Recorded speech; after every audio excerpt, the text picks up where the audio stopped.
이제 이 책에 아쉬운 점이 있어요. 뭐냐면 궁금한 거 네, 잘 알려주는 건 좋은데 사실은 그렇게 잘 알려주고 있는지를 잘 모르겠어요. 안녕하세요. 서우입니다. 오늘은 제가 책을 한 권 가지고 왔어요. 제목은 실은 나도 식물이 알고 싶었어 라고 되어 있습니다. 이 책은 제가 도서관에서 빌린 책인데요. 작년 3월에 출판이 돼서 지금 나온 지는 1년 정도 되었어요. 아마 읽으신 분들 많으실 것 같아요. 되게 좋은 책이라 많은 분들이 보셨겠지만 저도 한번 추천을 하고 싶어서 이렇게 가져왔습니다. 한번 열어보면요. 지은이는 안드레아스 바를라게라고 하는 독일의 원예학자래요. 이분은 2014년도에 식물책으로 정원 도서상을 수상했고 그 다음에 이 책으로 2019년도에도 같은 상을 수상했다고 해요. 식물에 관한 책을 재미있게 잘 풀어 쓰는 그런 학자인 것 같아요. 그러면 목차를 한번 보겠습니다. 목차를 보면 식물의 특성 이런 거, 그리고 환경에 미치는 영향, 다양한 식물들, 식물과 정원의 사소한 진실, 정원에서 일어나는 일들, 그리고 식물을 보살피는 올바른 방법, 이런 식으로 목차가 되어 있는데 사실 이 챕터의 제목은 눈에 들어오지 않고요. 막 눈이 빨리빨리 돌아가는 게 실내용 식물을 어두운 구석에 둬도 될까? 이런 거. 그다음에 커피 찌꺼기는 정말 좋은 비료일까? 그리고 화학적 식물 보호제 사용은 늘 나쁠까? 다 읽고 싶다. 막 이런 생각이 들면서 지금 막 가슴이 두근거리면서 빨리빨리 읽어보고 싶다라는 생각을 불러일으키는 그런 목차예요. 사실 지금 보고 싶은 게 너무 많아가지고 푸른색 꽃이 드문 이유는 무엇일까? 제가 푸른색 꽃을 좋아하는데 이게 드물죠. 그 이유도 알려주겠다고 하네요. 그리고 덩굴식물은 어떻게 지지물을 발견할까? 이것도 궁금하고요. 일단 오늘 한 3개 정도의 챕터를 같이 한번 보면서 이야기를 해볼까 해요. 그러면 저를 따라오시면서 한번 또 제가 식물들, 저희 집에 있는 식물들을 이렇게 함께 준비했거든요. 지켜봐 주세요. 첫 번째로 제가 궁금했던 질문은 77번 질문이었어요. 식물도 사람 피부처럼 뜨거운 햇볕에 탈까? 제가 저희 집에 타는 식물을 가지고 왔어요.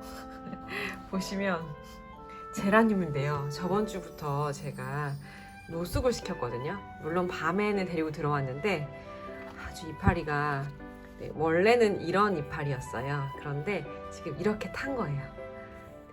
말발굽이라고 하죠. 여기 있는 이 갈색 까만 거. 지금 말발굽이 구분이 안 될 정도로 아주 초콜릿색으로 이거를 이제 전문 용어로 달달 구워졌다 이런 식으로 표현을 하기도 하는데요. 이렇게 잘 구워졌습니다. 얘도 마찬가지고요. 원래 이런 색의 잎이었는데 지금 완전히 태닝이 잘 됐어요. 그런데 옆에 있는 이 아이를 보면 얘는 정말 햇볕을 견디기 어려운 아이였나 봐요. 그래서 이렇게 아예 하얗게 발에서 이렇게 건강하게 태닝된 모습이 아니라 지금 아픈 모습이에요. 선크림이라도 바르고 나갔어야 하는데 지금 안타깝습니다. 제가 그래서 이 아이는 서서히 밖에 적응을 시키려고 안에 들여서 요양을 하고 있어요. 지금 그런 내용이 책에서도 나오고 있는데요. 제가 한번 읽어볼게요. 물론 식물도 햇볕에 탄다. 그런 일이 일어나면 잘못은 정원사에게 있다. 그늘을 좋아하는 식물은 태양 아래에 있으면 안 된다.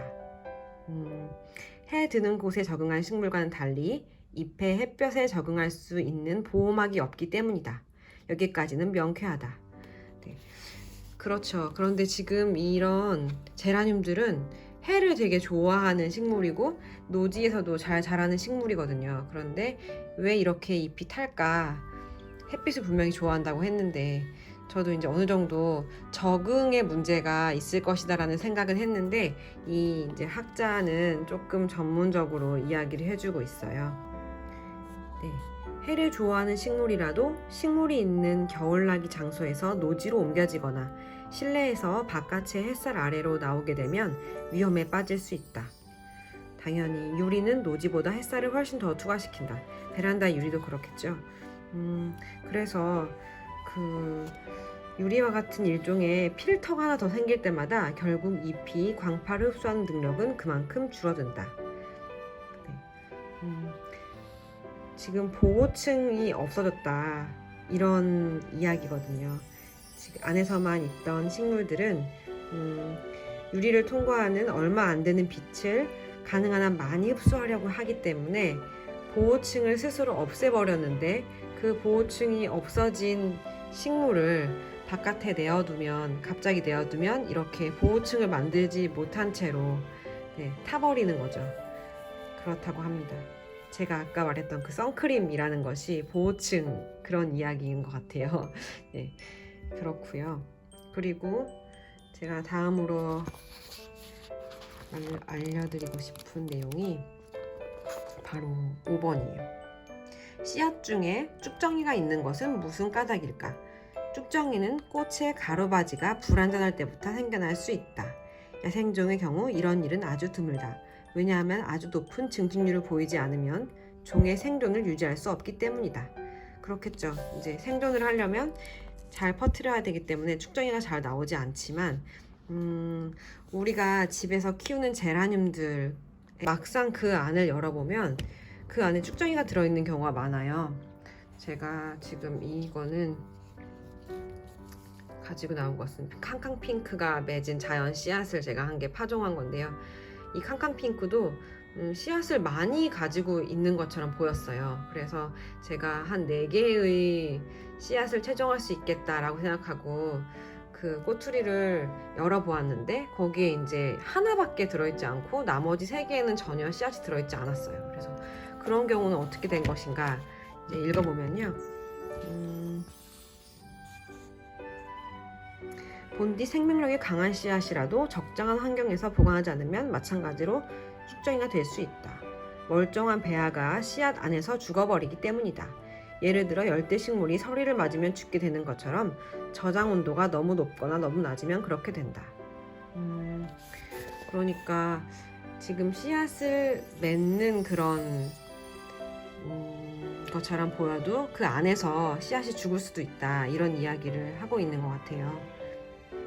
이 뒤의 이야기는 상식적인 내용이라서 제가 읽지 않겠습니다. 네, 제가 3번째로 궁금했던 내용은 향기가 있는 장미와 없는 장미가 있는 이유는 뭘까? 이 질문이었어요. 그런데 보니까 원래 장미는 유럽에 있는 장미는 모두 향기가 있었다 이런 식으로 쓰고 있는데 지금 보면 품종 개량 때문에 장미의 향기가 없어졌다 이런 이야기를 하고 있거든요.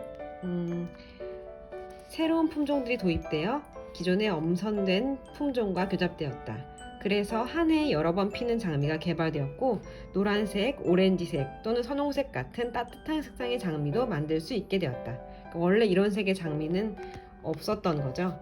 네, 그런데 품종 개량에 중요한 역할을 하는 극동의 야생장미 다수는 향기가 약하거나 거의 나지 않는다.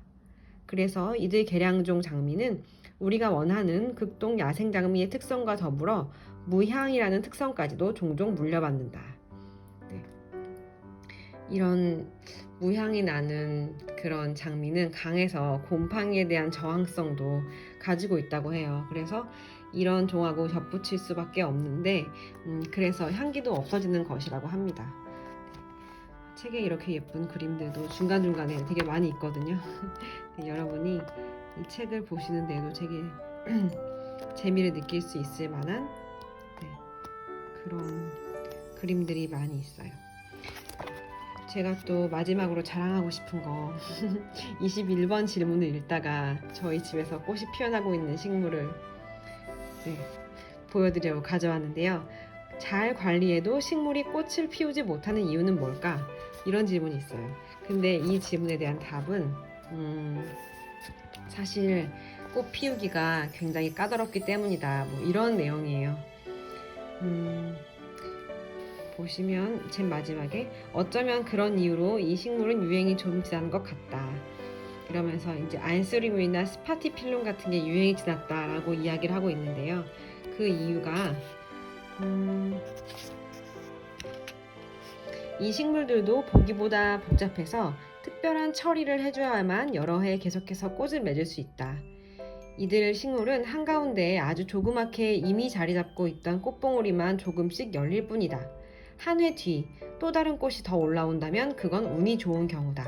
그런데 제가 바로 그 운이 좋은 경우입니다. 네, 여기 보시면 제가 키우는 안스리움인데요. 지금 저 안에도 꽃봉오리가 더 있죠. 이게 제가 꽃을 선물 받은 지 2년이 됐는데 지난 1년 반 동안은 진짜 처음에 달고 왔던 꽃대만 꽃이 피어나고 그 다음부터 꽃이 피지 않았다가 지금 이렇게 다시 꽃이 피고 있어요. 제 생각에 이건 필립스 식물 등 덕분인 것 같아요. 식물 등 아래에 두고 관리를 했고 제가 개화 촉진제도 한 번 그냥 줘봤거든요. 그런데 그것에 반응을 한 건지 잘 모르겠지만 이렇게 예쁘게 꽃을 피워주고 있어서 제가 자랑을 좀 해보았습니다. 네, 이렇게 식물책 간단하게 리뷰를 마치고요. 네, 근데 이 식물책에 이제 이 책에 아쉬운 점이 있어요. 뭐냐면 궁금한 거 네, 잘 알려주는 건 좋은데 사실은 그렇게 잘 알려주고 있는지를 잘 모르겠어요. 예를 들면은 지금 뭐 보시면